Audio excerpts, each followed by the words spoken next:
go through a fairly high-level demo just to give everyone an introduction into how Mixpanel works, the data that we capture, while giving a example of a dashboard. So before I jump in, I'll just quickly go over the navigation of the screen here. And so as you can see at the top, this is sort of the navigation bar. We have the dashboard, which we'll go through an example in just a bit. And what feeds into the dashboard is really the core reports that we have. And so we'll go into a few examples of the core reports today as well. But this is really where we're going to be able to ask all the meaningful questions, drill into the granular details, and get the insights that we're looking for. I'm going to go ahead and start today going over the user. This is really just a good way for us to start understanding all the different components in regards to the data that Mixpanel can help you capture. And it's really important because this is what feeds into all the other areas, right? In order to build reports, in order to create user segments, or what Mixpanel we call cohorts. So real quickly, what I am going to do here is, as you can see, pretty straightforward. We have a user profile, Diana, and on the right-hand side, we have the activity feed. So in Mixpanel, there's really two key data points that we capture. One is the events. And as you can see here, the events represent all those different actions that can take place. Real quickly to set context, we're looking here at good old MeTube, which is really just a dummy data set, very, very similar to YouTube, but it's all dummy data, right? So as you can see, the events would be associated to a video streaming platform. And so anything from, even as early from a user or customer's experience of signing up to watching videos, creating playlists, commenting on videos that they're engaged with, maybe even subscribing to channels that, they're interested in subscribing, or adding friends, right? All these different actions are represented in Mixpanel as we call events. Right now, with each event, you'll start to see that there's actually additional metadata, or what we call properties. And so properties are really just additional details or descriptions that help us better understand not just the user Diana, but specifically the action that has taken place on the timeline within her activity feed. And so as you can see here, by default, Mixpanel does capture quite a number of different properties, right? So we have some event properties that, as long as we can extrapolate from, whether it's the mobile app, whether it's the website, we'll be able to pull some of this information here. So as you can see, Diana is in fact an Android user, and we can see, all the details around operating system, the app version if it's available, and so on.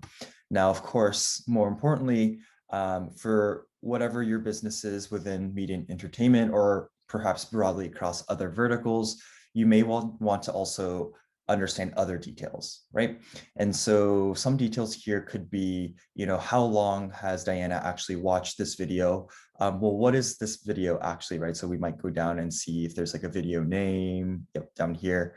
And so you can see this video name down here, how long the video is, as well as a lot of other details that we can also capture, anywhere from things like campaign source, where users are coming, to, perhaps the account type that Diana is on, how old Diana actually is, and things of that nature as well, right?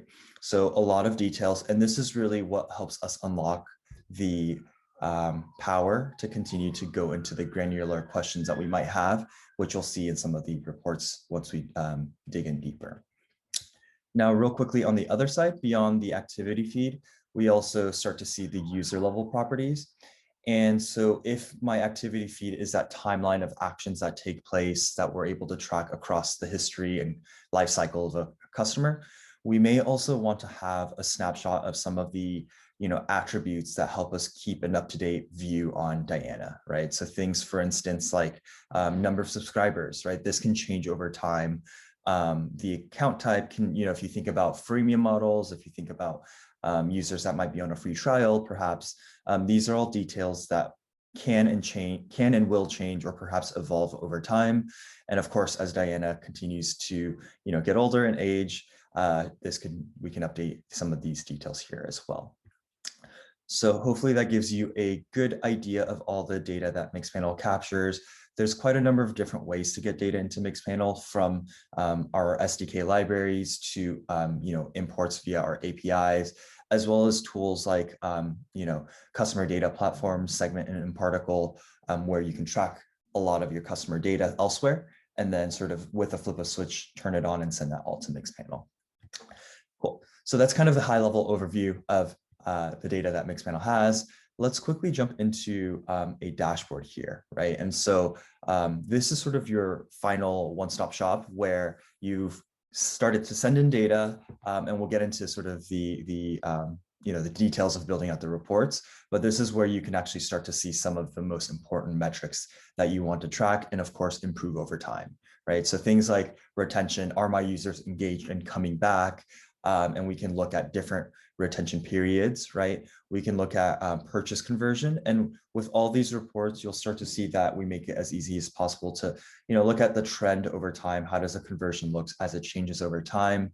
Maybe we want to look at the actual steps within the funnel, and we can change it to look at that. And as you can see, this funnel conversion is looking at the different attribution channels, right? Where are our users coming from? Conversion rate, we can look at our top events, signups by platform, the most popular trending videos, and so on, right? And so very quickly, you can start to build out different views. This one is more pertinent to the product dashboard, whereas if we look to run experiments, if we're running some marketing campaigns, if you are working as a product manager on a specific portion of the product, you can very quickly and easily sort and create your own dashboard based off the metrics you care about. And then of course, at the top here, you can sort of filter across the entire dashboard, as well as, so from a time perspective, right? So if I want to look at the last 7 days, maybe I've released a new app version, or if I want to drill in on things like, for example, the actual app, right? So iOS versus web versus Android, etc. A lot of different options for us to do so, as well as collaborate and share dashboards with our colleagues. As you can see here, a lot of different dashboards that have been created, and so on. So just want to share an example of this, since this will be a great way to sort of, once you're familiar with Mixpanel, use and manage some of the metrics that are most important. Now let's get into maybe some of the reports and start to understand how we can build reports. So actually real quickly, before I get into the insights, I mentioned the concept of cohorts, which is really a way for us to build out a user segment, right? And so if we start to look at Diana and the events and properties, which are really all the, I like to call them the building blocks of Mixpanel, because as you'll start to see, let's jump into the cohorts. You can take all these events and you can take all the properties, and you use these as a way to sort of qualify or build out definitions for what your cohort might look like, right? And so in this case, I can set a few definitions. So let's go ahead and start from scratch here, just so I can quickly walk us through. So of course, a meaningful action is to watch video. And so we can select that event, right, as the action. We can select how we count this. And so for the most basic, we can just say, perhaps the user has watched at least 5 videos in the last 30 days. And of course, you can change that time frame as well, right, that interval of time. Let's do a couple other things here. We can do things like the user has completed a purchase as well. But let's go ahead and look at some more interesting, more advanced definition creations, right? And so instead of just counting the total number of times a user has watched the video, we could even go in to aggregate this property. And so one example that might be interesting for us is not just the fact that a user's watched 5 videos, right? Because that could be a one binge session in which I've just gone in and watched 5 videos in a row, but perhaps we want to understand whether users are coming back on unique days. So I can count the unique or distinct days, meaning that I've come in on 5 separate days over the last month, which gives us a much more hyper-focused definition, right? That allows us to really understand specific users, where I could create a cohort based off the first one, which could be sort of the binge users compared to this definition, which is much more of a specific definition of a cohort, for example. Now, one more example I'll just quickly show here is the ability to drill in to a quantitative property. And what I mean by that in this case could be minutes watched from purchase or revenue perspectives. It could also be amount spent, whether it's on the media and entertainment, or if we're looking at more like e-commerce and other use cases, it could be purchases from a cart that's purchased, right? So let's go ahead and just create that. And so when I look at some, I can go ahead and say, I want users who've watched over 45 minutes, right? Or set whichever threshold I choose. And as you can see here, we've now got 17,436 users that have fit into the criteria I've set. And I can very much save this. So let's just go ahead and call this a sample. Let's just call it an engaged user, right? And we can, of course, add a description here. For the sake of time, I'll go ahead and quickly move through this one. And so once we've created cohorts, you can very easily access all the cohorts. As you can see in this demo project, there's quite a few, but we can see ours up here. And what we can do now actually is if I go into my insights report, just as we can see that in real time, there's 17,000 plus users. This obviously in Mixpanel will update in real time based off this rolling 30 days. And so as users fit in or fit out of this cohort, we may want to actually understand how this changes or trends over time. And so going into the first of our reports now, which is insights, we can look at two things, one of which is in events, the other is cohorts. So let's go ahead and look at cohorts quickly and select the cohort I've just created, right?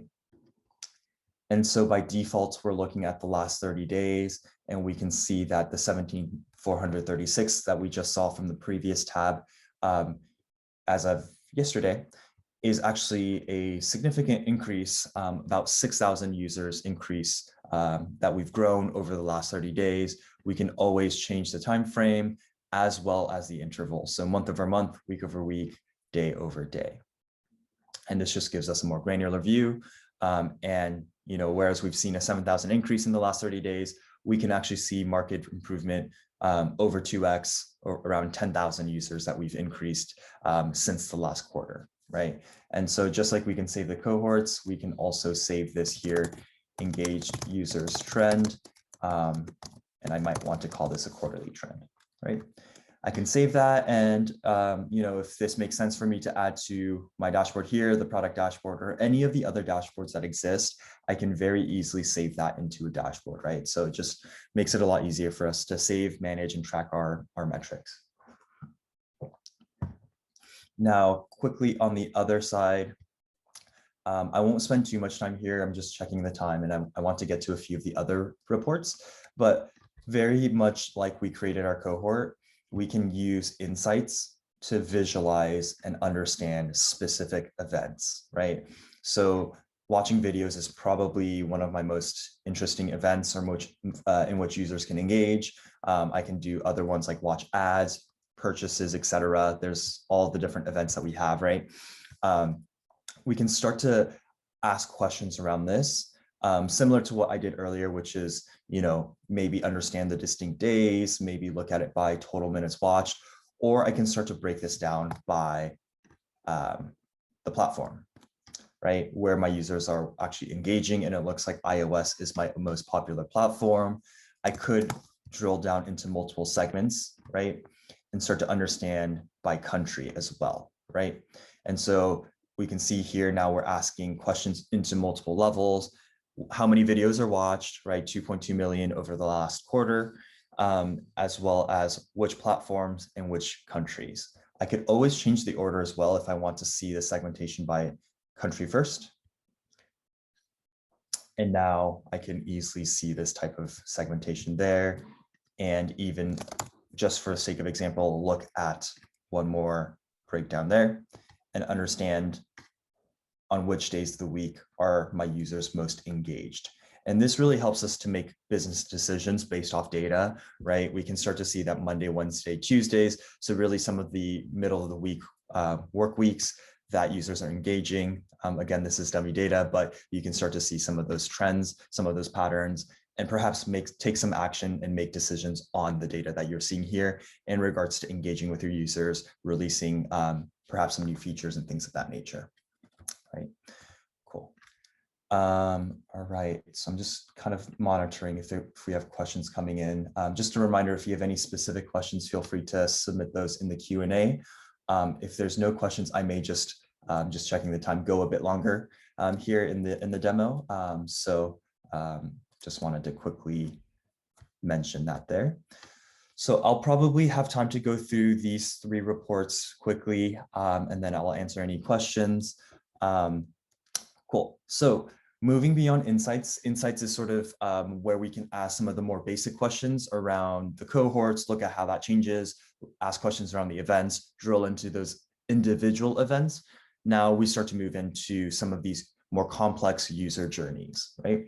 So flows allows us to explore where our users either come from or where users go after they complete a specific action, right? So one of the early stages of a customer's life cycle is to complete a sign up, right? So let's go ahead and start there. And what question I want to ask here now is, where do my users go almost immediately after signing up?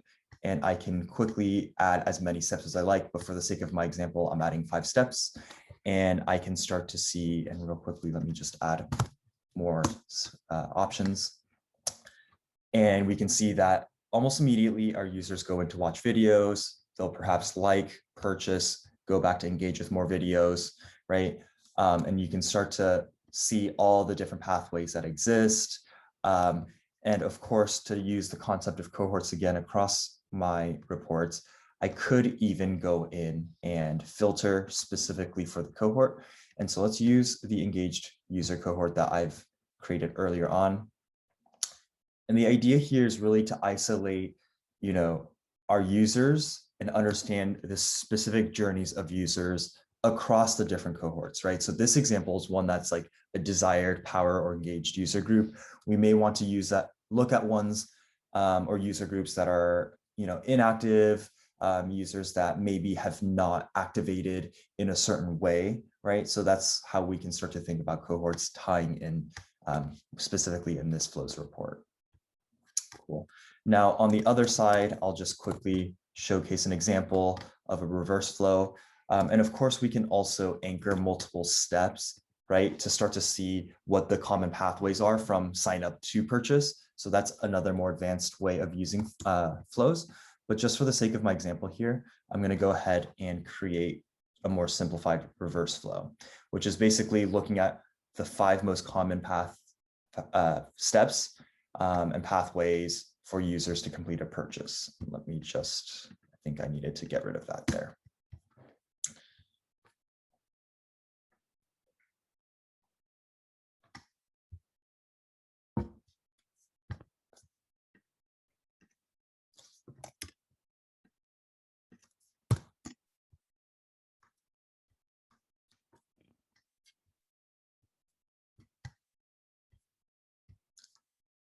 And of course, it's not a demo unless you have a little bit of a technical difficulty, but we're back in business now.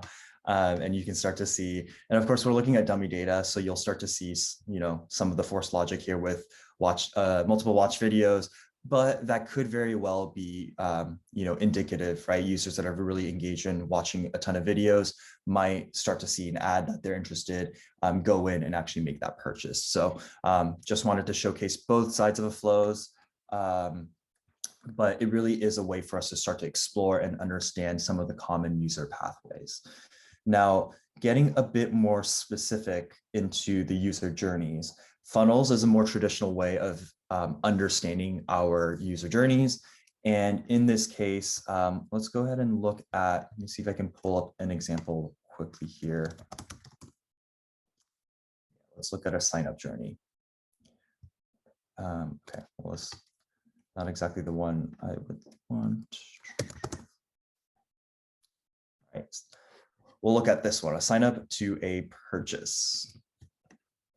Cool. So we have a sign up step that takes place. And as you can see here, just like all the other reports, it's very easy to understand how we select the events. Here we have sign up, we have watch a video, we have purchase, right? So it's really the flow from when a user signs up to whether they purchase or not. Our conversion criteria allows us to define what conversion means to us. By default, again, here we can see that a user has a 30-day window. If we want to drill in to see whether a user purchases within just 1 day or a smaller time frame, we can very easily do that. For the sake of the demo and time, since we only have a shortened amount of time today, I'll just quickly move through, and we can quickly start to see that our 3-step funnels conversion gives us just under 55%, right? Which means of the 10,000 or so users who have signed up, actually have completed a purchase, which gives us 5,800 or so users that have completed a purchase within the first 30 days, right? And so this gives us a good way to look at the funnels conversions. We can actually create cohorts, not just explicitly, as we saw earlier, but we can actually create cohorts directly out of the funnel as well, meaning we can look at the users that dropped off, as well as create cohorts of the users that completed the journey.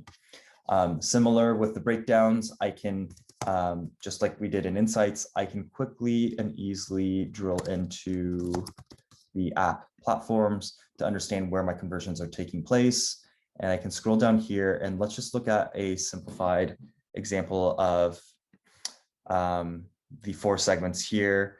And it looks like our web segments are converting almost at 60 and 57%, whereas my mobile devices are slightly lower, around 45 and just under 40%, right? So you can start to see the different performances across segments. We can break it down by countries if you're looking to sort of, expand into new markets, do some analysis for specific segments, right? Whether it's platform, whether it's country, whether you have a new app version that's released, maybe it's even a specific ad or a purchase that's being converted on, or maybe it's a video that we care about, right? So as long as we have those captured as properties, as I mentioned earlier, you have the flexibility, the tools at your fingertips to be able to drill into that level of detail. Now, given the time remaining, I won't go into a lot of the details here, but as you can see, there's a lot of other ways to conduct funnels analysis, how your funnel improves or changes over time, how long it actually takes users to complete the funnel, and of course, frequency, meaning how many times does a user enter the funnel, meaning how many of the time does a user does the step before completing your conversion step, right? So a lot of different ways to help us analyze what our funnel shape looks like. Time to convert is always an interesting one because as we've set a 30-day time conversion, we may start to see and hear the data points to the fact that most of our users actually complete their purchase within the first 5 days, right? Or the median time it takes, right? So that gives us something to better understand and drill into. We could even zoom in further, right? We could even create a cohort out of our time to convert funnels results, right? So a lot of details that we have there. Seeing that we don't have any questions, I'll spend a few minutes here in the next report, which is a retention report. And so let's quickly go in. So just similar to how we have our funnels report where we're able to define steps to understand a conversions analysis, we can also use our retention report to define what retention means to us and start to analyze our retention rate, right? So by default, or not by default, it looks like we've changed the default option, but at the highest of all levels, our retention can be, this is going to be the highest retention, which is if a user does any action whatsoever on your mobile app or website, they will count, right? Because this is any event that we're tracking here in Mixpanel. So of course we have a really, really high conversion rate, retention rate. Now we could always drill into a specific type of action, right? And just look at watch videos, right? And that'll of course give us a different retention rate. This might be a great time here to introduce the concept of custom events. I like to do this here because, so let me just quickly create this, key engagement actions. And this allows me to bucket a number of meaningful actions versus just like open app, right?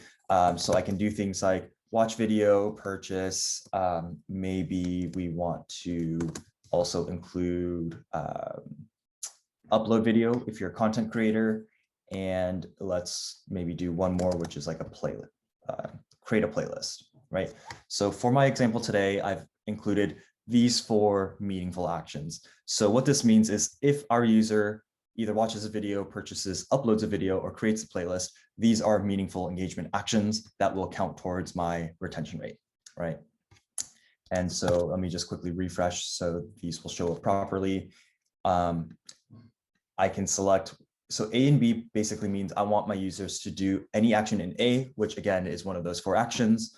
And I can also set this as one of the 4 actions, meaning they've come back to do one of the 4 actions. You can always create a different event for A and B, right? So I want my users to have watched a video and then come back to purchase if that's the type of retention we're looking to understand. But I wanted to just quickly showcase this.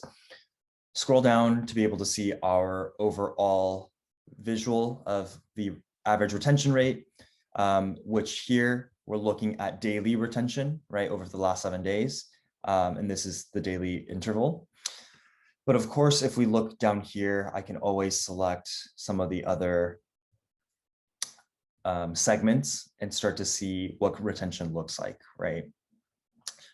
So that's really helpful for us to understand daily retention. I can always change this to, excuse me, a weekly. If we want to look at weekly trends, probably want to give us more data by looking at more weeks there, but really a lot of flexibility.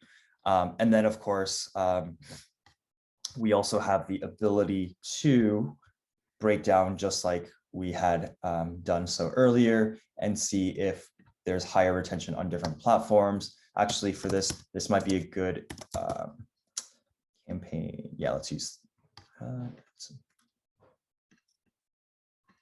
Okay, well, campaign doesn't want to be shown here. Oh, there it is. Let's use that one. So this might be a relevant use case, which is which of my attribution sources actually drives higher conversion, or not conversion, I keep saying that, higher retention. And here we can see that actually, for the most part, it's actually pretty consistent across, right? And again, we're looking at dummy data, but perhaps with real data, we might actually start to see some of these that have a higher retention versus another, and that might be indicative to show us where certain value users might be found, and we might want to run more channels in those specific sources, right? Cool. So again, this is meant to just be an introductory demo for the folks that are on the line here today. Hopefully this was valuable and helpful in helping you understand, obviously the data that we've gone over, right? What data does Mixpanel capture? How do we use that then to build out some of the meaningful cohorts and reports? And then of course, start to craft and put together our different dashboard views that we have. That way we can monitor our metrics. We can always set alerts as well to keep sort of any key changes top of mind, even if we're not in Mixpanel, as well as sharing and collaborating with our different team members as well. It doesn't look like we have any questions in our Q&A, so it sounds like I've probably done a good job going through all the details today. No, just kidding. So from here, the next steps for those that are interested, you can certainly download a free Mixpanel account. And what that will allow you to do is actually go in, and there are a number of free sample data sets, very similar to what I've gone through today, but across a number of different verticals or industries. That's always a good way to quickly and easily become familiar with Mixpanel. Charlie will also send out into the chat a way to get in touch to learn more. If you're interested in having further conversations about your use case, learning a little bit more about how Mixpanel might be able to help your business. Those are a couple of ways to sort of explore what's next, right? So I'll go ahead and pause there. We're sort of at time now at the 30-minute mark. It doesn't look like we have any questions here. So if there are any other sort of questions, as I mentioned, we'll send out those links in order for you to sort of get in touch. Otherwise, if you want to get hands-on and learn yourself, as I mentioned, there are those sample data sets for you to become a bit more familiar, learn more about the platform, and understand how this might apply and be relevant for your businesses as well. So thank you all for joining today. Hopefully you found that helpful. And again, feel free to take action based off the links that Charlie has shared, and we'll be in touch. Thank you all for your time. Thanks.